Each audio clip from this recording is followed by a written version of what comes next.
Caleb. Obviously, a bigger challenge with a Cincinnati team that's pretty good, and going on the road for the first time. Kind of, what do you see from Cincinnati on tape?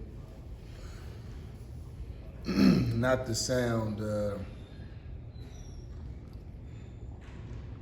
diminish Cincinnati being 4-0, but I'm not really looking at Cincinnati. I'm really concentrating on my team. My biggest thing is that the keys to winning regardless are limit your turnovers and win the rebound battle. And if you do those two things, you'll be and give yourselves a chance to win every single game. And you know, for us, it's just trying to get better every day. That's all I'm focused on. Defensively getting better, defensively getting better in transition. Cincinnati has really good guards that put a lot of pressure on you. Getting everybody to sprint below the level of the basketball, getting them playing the half court, understanding, scouting reports, understanding who's shooters, who's not. We're still on that. We'll get game specific at times, but right now we're still on that. And, I think that's the way, I like to prepare. And you always seem to take that day-to-day approach, and I think you get a little more out of your guys as opposed to looking at more of a bigger picture this early in the season. Does the mindset or message change road game compared to home game?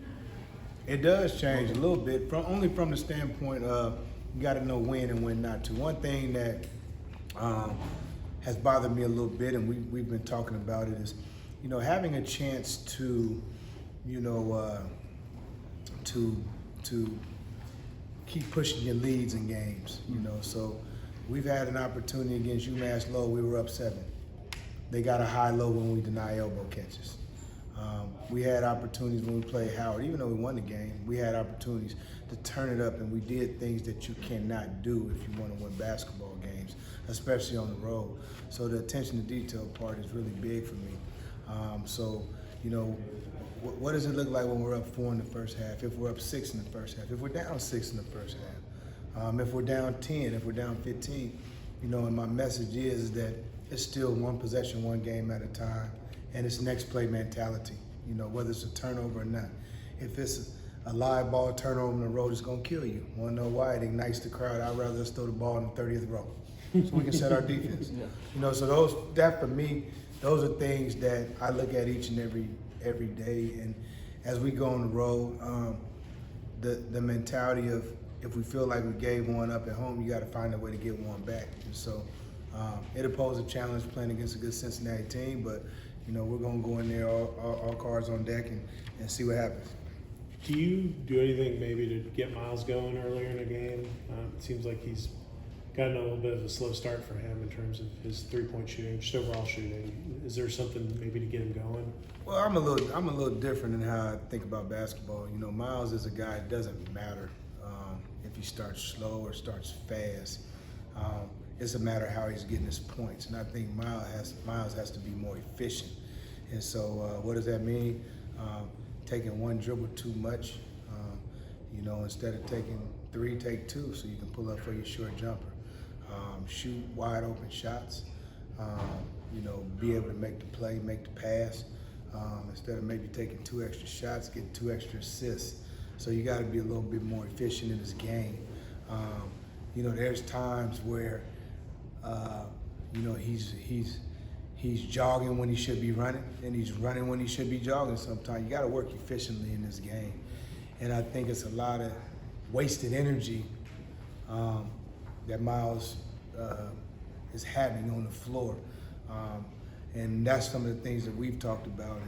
And, I think he's fine. I really do. One of the things that I learned from being a basketball player is it doesn't matter whether you start slow or you start fast. If you have an ability to score the ball, in a 2-minute span, you can score 10 to 12 points and it don't matter. So I'm not so much worried about slow starts with Miles. I'm worried about collective slow starts. That's the problem, more than just Miles starting off slow. It's the collective slow start. When you start down 10-2, 11-2, things of that nature, you're playing out the hole, that's more important to me that we don't do that more than the individual start off slow. How are Lance and May doing? Lance is still out. I don't know the timetable on that, and by in terms of what his time frame looks like. I think we're almost at a day-to-day standpoint. And, I'm hoping that at the least he'll be back by Mississippi State. With Debo and the energy he brings, you kind of view him as a sixth man still, kind of like that. How you bring him to give you some energy and points and play defense? Well, I think that Debo's playing really well, and I'm proud of him. And I think that the one thing that I am fully about, I use this example all the time. Now I'm an old school guy, you gotta understand, and I played in the NBA. Lineups work for a reason. You don't change things when there's, the group that's starting a little bit slow. We have a group that's coming off the bench that plays really well together, and they've given us spark in each game. And Debo's a part of that. He's been shooting the ball well, and his numbers say that he's on pace to have his best season.